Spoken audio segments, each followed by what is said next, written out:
Moro num país tropical, abençoado por Deus e bonito por natureza. Mas que beleza! Em fevereiro tem carnaval. Je crois qu'on va rester au Brésil. On en On y a est pas bien, mal hein. parlé avec Arnaud Ursule. On continue à parler du Brésil à travers l'histoire d'un best-seller. Ça a été un carton énorme. Vous avez rencontré l'auteur, c'est Jean-Christophe Rufin, et on va parler de Rouge Brésil. Rouge Brésil, comme le bois du Brésil qui est rouge. Et c'est une histoire assez extraordinaire. Il y a un souffle romanesque fantastique dans cet ouvrage de Jean-Christophe Rufin, puisque c'est l'histoire de l'épopée d'un homme qui s'appelle Nicolas Durand de Villegagnon, qui était un chevalier de Malte et qui est parti en 1555, mandaté par le roi Henri II. Donc on est en pleine Renaissance. Il est envoyé en Afrique, on appelle l'Afrique, pardon, au Brésil, et on appelle le Brésil à l'époque la France antarctique. Et il est là pour créer une espèce de comptoir sous les tropiques. Donc c'est supposé être une expédition magnifique, ça tourne très très mal.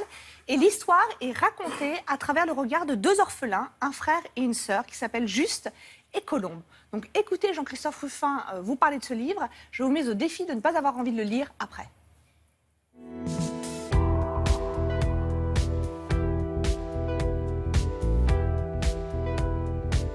Imaginez un instant, monseigneur, ce que peut ressentir un homme qui voit bouillir devant lui l'eau où il va cuire. Pourquoi avoir choisi un épisode aussi triste de l'histoire de France? J'habitais à ce moment-là au Brésil, j'étais en poste à Recife, et en traversant la baie de Guanabara, cette baie magnifique, je me disais qu'est-ce que les navigateurs qui sont arrivés là la première fois ont pu penser. Et à mon sens, ils arrivaient dans un endroit vide. Et c'est en creusant l'affaire que je me suis rendu compte de la richesse de l'épisode. Le fait qu'ils ne sont pas du tout arrivés dans un endroit vide, qu'il y avait les Indiens. Et puis que le secrétaire de Montaigne avait fait partie de cette expédition et qu'au fond, cet épisode était à l'origine de cette idée du bon sauvage qui sera si importante dans la philosophie française. D'où sortent Juste et Colombe, ces deux personnages? Les navigateurs à l'époque, quand ils partaient dans des endroits aussi lointains, rencontraient des gens qui parlaient des langues que personne ne parlait, donc on emmenait des enfants. Parce que des enfants pouvaient, au contact des Indiens, en quelques jours, capter des sons et devenir interprètes.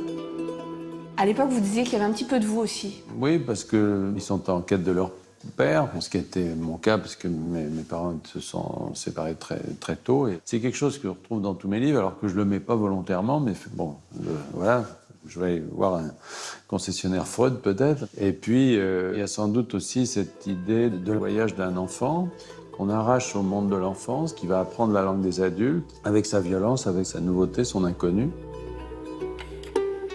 Combien de temps pour écrire ces 550 pages et comment vous écrivez?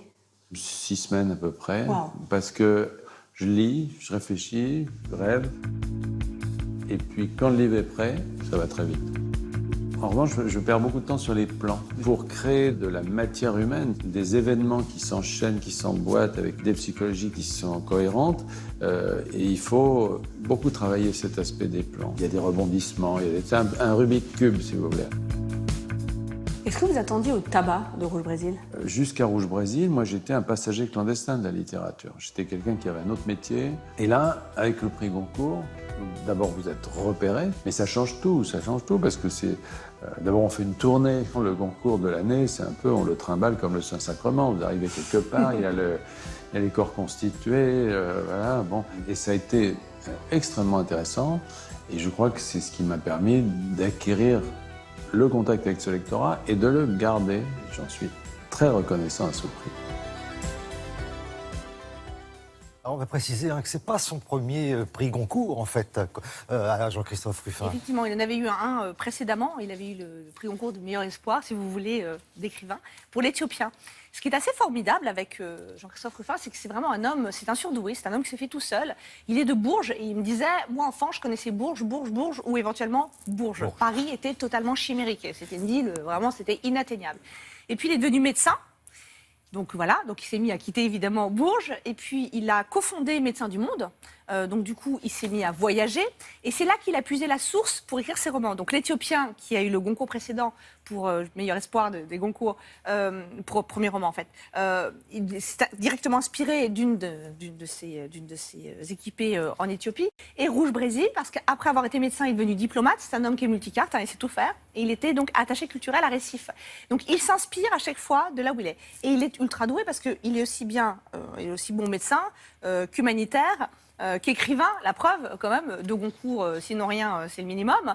Tous ses livres aujourd'hui sont des best-sellers, et puis après, il s'est mis à être conseiller politique, conseiller ministériel, etc., etc. Donc c'est un homme qui sait absolument tout faire, qui reste extrêmement modeste, et tous ses livres sont des best-sellers, pour ne citer que les derniers, Compostelle ou alors Le Collier Rouge. Chaque fois, ce sont des ouvrages qui se vendent à des centaines de milliers d'exemplaires. Donc je vous recommande vraiment Rouge Brésil, c'est un pavé, mais il ne faut pas avoir peur. Quand vous l'ouvrez, vous ne le quittez plus jusqu'au bout. Et ça remonte quand même à 2001. Voilà, À 2001, bien 2001, sûr. Donc voilà. c'est un livre qui se vend toujours énormément. En poche, vous verrez, ça prend moins de place, c'est moins lourd dans le sac de plage. Merci beaucoup Anne-Marie.